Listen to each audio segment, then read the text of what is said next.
ಎಲ್ರಿಗೂ ನಮಸ್ಕಾರ. ನಾನು ವೀಣಾ ರಮೇಶ್. ಹಾಗೆ ಇವತ್ತಿನ ದಿನ ಖುಷಿಯಿಂದ ಸ್ಟಾರ್ಟ್ ಮಾಡಿ ಅಂತ ಹೇಳ್ತಾ ಕೂಡ ವ್ಲಾಗ್ನ ಸ್ಟಾರ್ಟ್ ಮಾಡ್ತಾ ಇದ್ದೀನಿ. 2 ಡೇಸ್ ವ್ಲಾಗ್ ಆಗಿರುತ್ತೆ.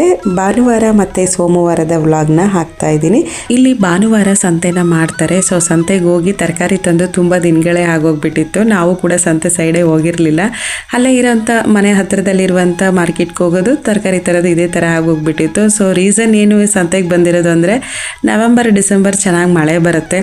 ಸಂತೆಗೆ ಹೋಗಿ ಸ್ವಲ್ಪ ಜಾಸ್ತಿ ತರಕಾರಿಗಳನ್ನ ತಂದು ಸ್ಟೋರ್ ಮಾಡಿ ಇಟ್ಕೊಂಡ್ರೆ ಮಳೆಗಾಲದಲ್ಲಿ ಹೋಗಿ ಹೊರಗಡೆ ತರಕಾರಿ ತರೋದು ತಪ್ಪುತ್ತೆ ಅಂತ ಹೇಳಿಬಿಟ್ಟು ಬಂದಿರೋ ಅಂಥದ್ದು.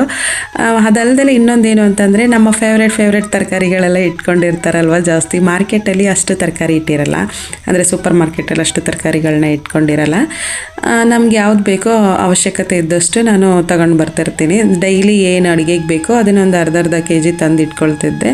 ಸಂತೆಗೆ ಹೋದರೆ ಸ್ವಲ್ಪ kg ಗಟ್ಟಲೆ ತರಕಾರಿ ತಂದು ಇಡ್ಬೋದು, ವಾರದವರೆಗೂ ಸ್ಟೋರ್ ಮಾಡಿ ಇಟ್ಕೊಬಹುದು.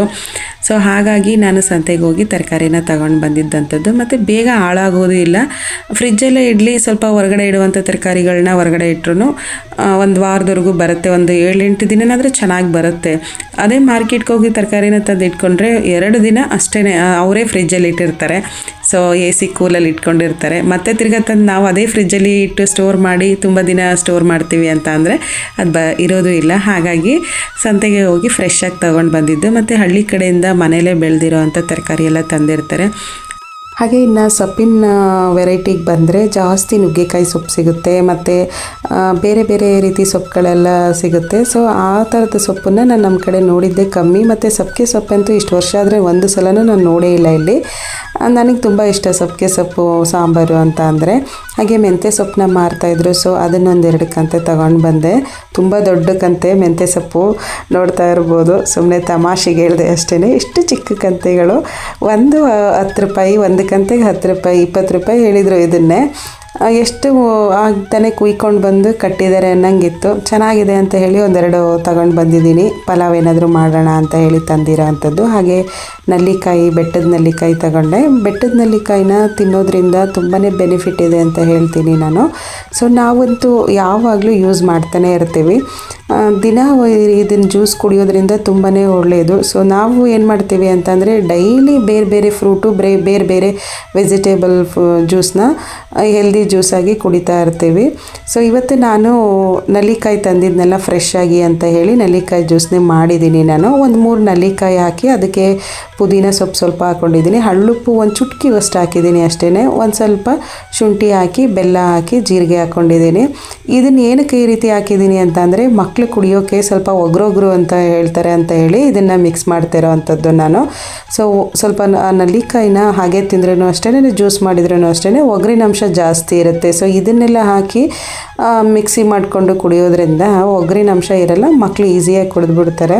ಸೊ 1 ಲೋಟ ಫುಲ್ ಕುಡಿಯೋಕ್ಕಾಗಲಿಲ್ಲ ಅಂದ್ರೂ 1/4 ಲೋಟ ಇಲ್ಲ ಅರ್ಧ ಲೋಟನಾದರೂ ಕುಡಿದ್ರೆ ತುಂಬಾ ಬೆನಿಫಿಟ್ ಇದೆ ಅಂತ ಹೇಳ್ತೀನಿ ನಾನು. ಹಾಗೆ ಯಾರಿಗಾದರೂ ಏರ್ ಫಾಲ್ ಜಾಸ್ತಿ ಆಗ್ತಾ ಇದೆ, ಹಿಮೋಗ್ಲೋಬಿನ್ ಕಮ್ಮಿ ಆಗ್ತಿದೆ ಅಂತ ಅನಿಸಿದರೆ ಡೈಲಿ ಖಾಲಿ ಸ್ಟಮಕ್ಕಿಗೆ ಬೆಳಗ್ಗೆ ಎದ್ದ ತಕ್ಷಣ ನಲ್ಲಿಕಾಯಿ ಜ್ಯೂಸನ್ನ ಮಾಡ್ಕೊಂಡು ಕುಡಿಯೋದ್ರಿಂದ ಏರ್ ಫಾಲ್ ಕೂಡ ತುಂಬ ಕಮ್ಮಿ ಆಗುತ್ತೆ. ಹಾಗೆ ಹಿಮೋಗ್ಲೋಬಿನ್ ಕೂಡ ಇನ್ಕ್ರೀಸ್ ಆಗ್ತಾ ಬರುತ್ತೆ. ನಾನು ಇಲ್ಲಿ ಡ್ರೈ ಫ್ರೂಟ್ಸ್ ಎಲ್ಲ ರೀಫಿಲ್ ಮಾಡಿ ಇಡ್ತಾ ಇದ್ದೆ. ಸೊ ಮೊದಲು ಮೇಲ್ಗಡೆ ಸ್ಟೆಪ್ಪಲ್ಲಿ ಇಟ್ಕೊಂಡಿದ್ದೆ, ಇವಾಗ ಕೌಂಟರ್ ಟಾಪ್ ಮೇಲೆ ಇಟ್ಟಿದ್ದೀನಿ. ರಿತ್ವಿಕ್ ಇದು ಗ್ಲಾಸ್ ಬಾಕ್ಸು, ರಿತ್ವಿಕ್ ತೊಗೊಳಕ್ಕೆ ಹೋಗಿ ಹೊಡೆದಾಕ್ಬಿಡ್ತಾನೆ. ಸೊ ಹಾಗೆ ಕೌಂಟರ್ ಟಾಪ್ ಮೇಲೆ ಇಟ್ಕೊಂಡಿದ್ದೀನಿ. ಬೇಕು ಅಂದಾಗ ಅವರೇ ತಗೊಂಡು ತಿಂತಾರೆ ಅಂತ ಹೇಳಿ. ಹಾಗೆ ಮಕ್ಕಳಿಬ್ಬರದ್ದು ಆಧಾರ್ ಕಾರ್ಡ್ನ ಅಪ್ಡೇಟ್ ಮಾಡಿಸ್ಬೇಕಾಗಿತ್ತು. ಸ್ಕೂಲ್ ಮುಗಿಸ್ಕೊಂಡು ಕರ್ಕೊಂಡು ಹೋಗಿದ್ವಿ, ಬಟ್ ಟೈಮ್ ಕೂಡ ಇರಲಿಲ್ಲ. ಅವರು 5:30ಗೆ ಹೋಗ್ತೀವಿ ಅಂತ ಹೇಳಿದರು.